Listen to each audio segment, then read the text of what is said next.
هنعمل مع بعض النهارده يا بنات شويه محشي. بصوا زي الفل ان شاء الله، والله جامدين جدا، حلو قوي قوي قوي، والله طعمه وريحته مش قادره اقول لكم، مش قادره اقول لكم على جماله، مش قادره اوصف لكم والله العظيم، بجد بجد مش عشان انا اللي عاملاه، بجد جامد وريحته وطعمه جميل جدا. بالهنا والشفا للي هياكلوه يا رب. وانتوا كمان لما تعملوه ان شاء الله قد ايه هيعجبكم باذن الله، باذن الله هتقولوا لي ان شاء الله يعني.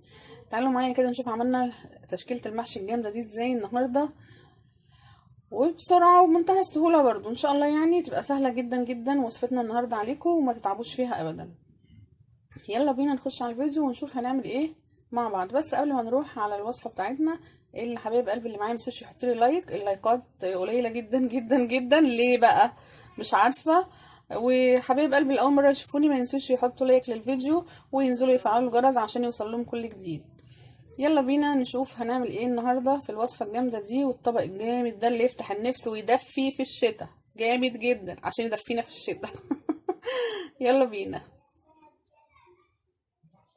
السلام عليكم ورحمة الله وبركاته، ازيكم يا حبايب قلبي؟ يا رب تكونوا بخير كلكم وبصحة كويسة. عاملين ايه؟ ربنا يطمنا عليكم جميعا يا رب.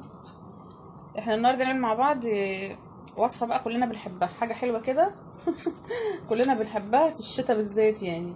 هنعمل شوية محشي زي الفل ان شاء الله، يعني يعجبوكم ويبقوا حلوين جدا. عندي هنا الحلة بتاعتي، حاطة هنا كوباية زيت، وحاطة مقطعة شوية ليا كده زي ما انتم شايفين. حلو قوي المحشي اللي بالليا ده، جامد يعني. في ناس كتير بتحبه وناس ما بتحبهوش، بس هو الصراحه بيبقى حلو قوي في الشتاء، في الشتاء يبقى جميل جدا جدا جدا ويدفي. ان شاء الله يبقى حلو قوي الفيديو النهارده ويكون عند حسن ظنكم. وانا بشتغل كده وبحط حاجه حاجه هقول لكم هنعمل الخلطه ازاي واحده واحده كده مع بعض، تمام كده. انا بقى الزيت بتاعي ده يسخن قوي بالليه، يسخنوا قوي قوي. وبعدين عندي بصلتين اتنين كبار كده حلوين محترمين، نحطهم ان شاء الله بس اما الزيت ده يسخن قوي، تمام. بس كده يا حبايبي شايفين الليه بتاعتي بالزيت عاملين ازاي حلوين قوي كده.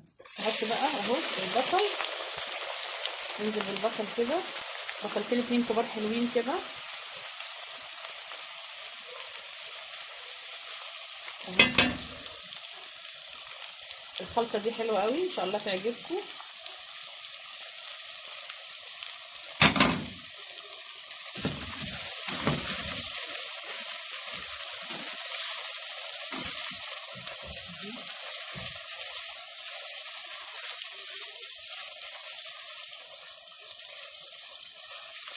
انا هصفر البصليه بتاعتي دي، مش هحمرها قوي، مش هديها لون قوي، هخليها بس خفيف كده وارجع لكم تاني تشوفوها عشان ما اطولش عليكم.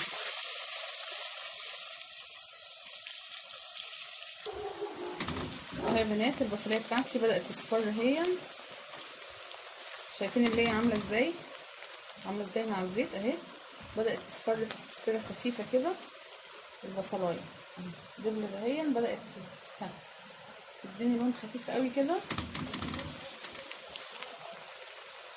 اهي. هنعمل ايه بقى؟ شوفوا اهي، شوفوا عندي بس نص راس توم كده، نحطها بقى في الوقت ده، نقلبها كام تقليبه كده، نص راس توم كده مفرومه اهو كده.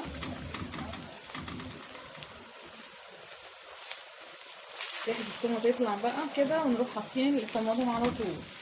هحط معلقه صلصه وهحط الطماطم، تمام كده. انا عندي كيلو طماطم مفروم، احط عليه معلقه صلصه.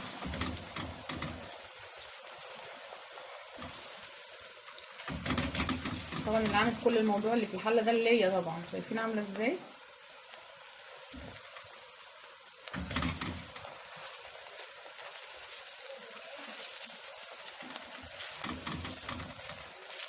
اهو.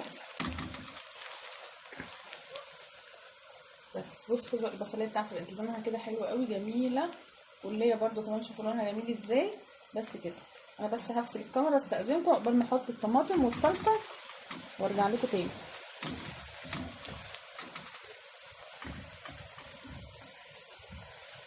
انا حبيت بس اوريكم، وانا حطيت بس معلقه الصلصه بتاعتي الاول علشان اهي نقلبها كام تقريبه كده، علشان انا بحب احطها كده تطلع كل المواد الحافظه اللي فيها على النار الاول كده، وبعد كده هنحط الطماطم.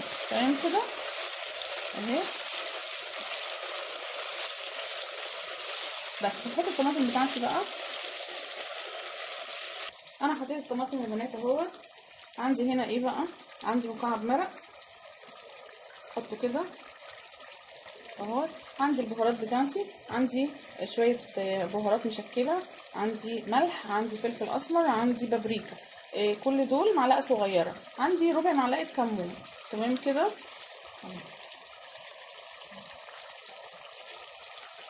بهارات مشكله، فلفل اسمر، بابريكا، ملح، معالق صغيره، وربع معلقه كمون.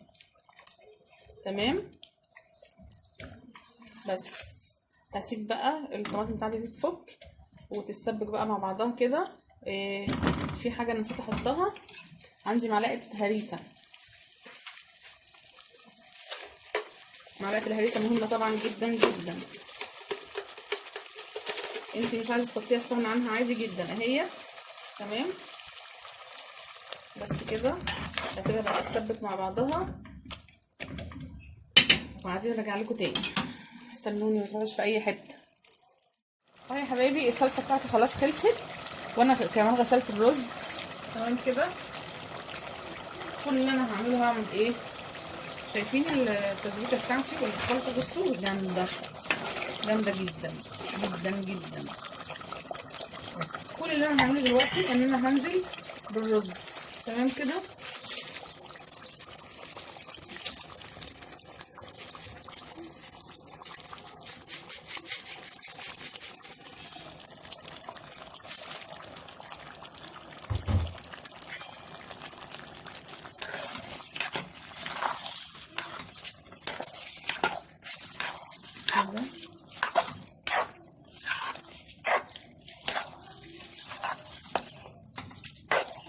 على فكرة انا هعمل في نفس الحلة اللي فيها الصلصة دي، يعني هحشي واحط فيها واسوي فيها. تمام كده.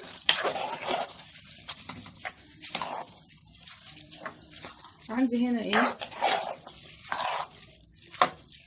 عندي رشة نعناع ناشف. تمام اهي، نعمها بايدك كمان شوية قوي، افركيها بايدك كده اهي اهي اهي كده، بتخلي تست المحشي ونفسه جامد جامد جامد جامد. تمام كده.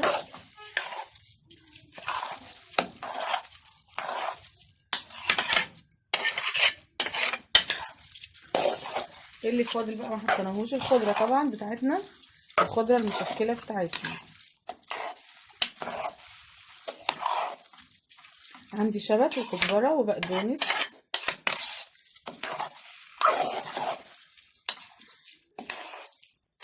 هنحطهم خضره مشكله.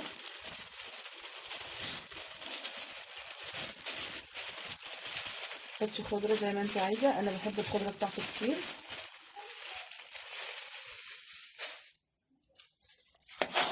وهقلب كده، قلبي كله كده في بعضه وهو على النار برضو.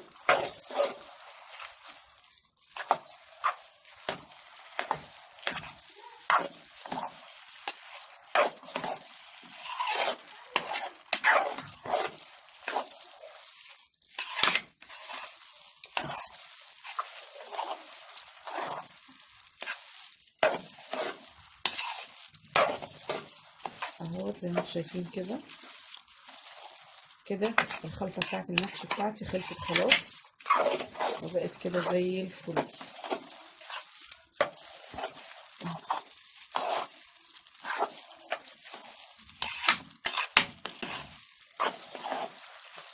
احنا بنحط كده الخضره اللي في الاخر كده علشان تفضل ريحتها موجوده كده، وانت بتسوي المحشي تطلع ريحتها كده جامده وتبقى زي الفل. وان شاء الله بالهنا والشفا اللي هياكلوا شويه المحشي دول، شويه محشي زي العسل. انا هناخد بقى شويه بشويه على قدنا كده ونبدا نشوف هنحشي ازاي. يلا بينا.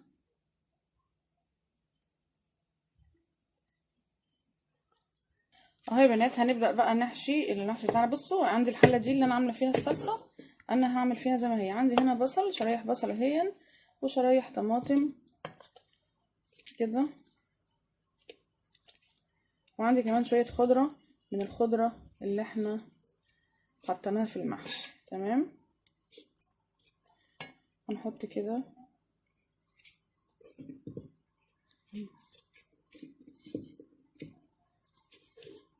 بنفس الطريقه كده اهو، وهنرش كمان شويه ايه خضره عليه. تمام كده، هنرش شويه خضره من اللي احنا حاطينها برضه على المحشي كده في قلب الحله من تحت. تمام كده، عشان تخلي المحشي بتاعنا كمان نفسه اجمل واجمل، يبقى زي الفل. تمام، دي اللي انا هعمل فيها الباذنجان والباذنجان الابيض والاسمر. تمام كده، انما الكوسه انا هعملها هنا علشان انا هعملها في الفرن. تمام كده، في الصينيه هنعمل الكوسه في الصينيه علشان احنا هنسويها في الفرن النهارده.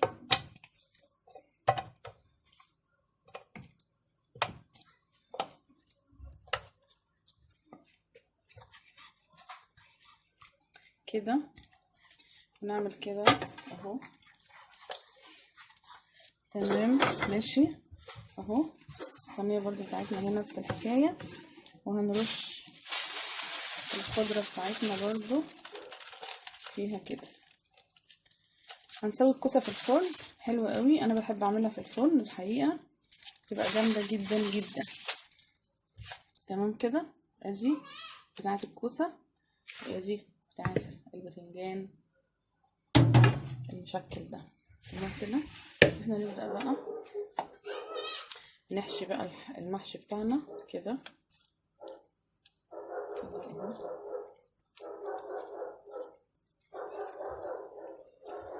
انت طبعا مش محتاجة، اكيد كلنا عارفين ازاي بنحشيه يعني، وبنسيبه مفرخ شوية كده من فوق علشان الرز طبعا بيزيد اهو. بنسيبه مفرغ شوية براحتك خالص زي ما تحبي اعملي. تمام كده، انا بوقفه كمان في الحلة، مش بنيمه. هوريكم طبعا كل حاجة دلوقتي كده اهو. نفس الحكاية برضو اهو كده. تمام كده، انا بوقفه بالشكل ده جنب بعضه، مش بنيمه في الحلة. تمام، الكوسة برضو بنفس الحكاية، بس الكوسة انا بنيمها في الصينية علشان انا بسويها بديها غلوتين على البوتاجاز وبعدين بدخلها الفرن.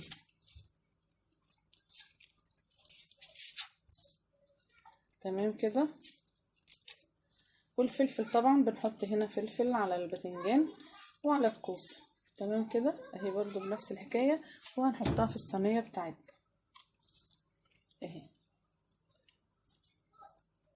شوية محشي النهارده يبقوا زي الفل، زائد بقى ان الشوربة بتاعتنا انا دلوقتي حاطة الشوربة على البوتاجاز ماشي بالفراخ بتاعتي. هنعمل ايه؟ الشوربة بتاعتنا عليها اللوري والحبهان والطماطم والجزر، يعني كمان هتبقى تمام التمام. انا بنيمه كده برضو في الصينيه، بعمله دايرات كده في الصينيه ماشي كده. قلت اوريكم كل حاجه كده علشان ما اطولش عليكم الفيديو طبعا، وانا بعمل الكلام ده هيبقى طويل عليكم جدا. تمام كده،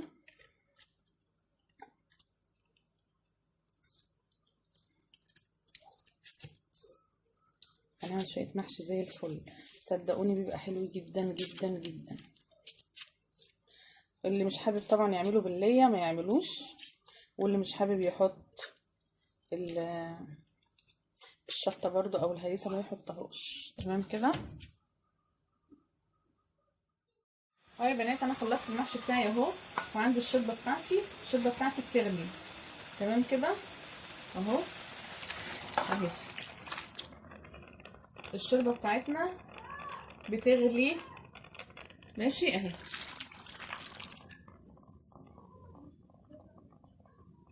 كده. وزي ما قلت لكم انا هسوي هنا شويه الكوسه وبعدين هسوي في الفرن. ماشي تمام كده. الكوسه هسيبها تغلي ربع ساعه بالظبط، ربع ساعه تغلي على البوتاجاز اهي. حلو قوي كده كفايه. ودي الباذنجان والفلفل كده.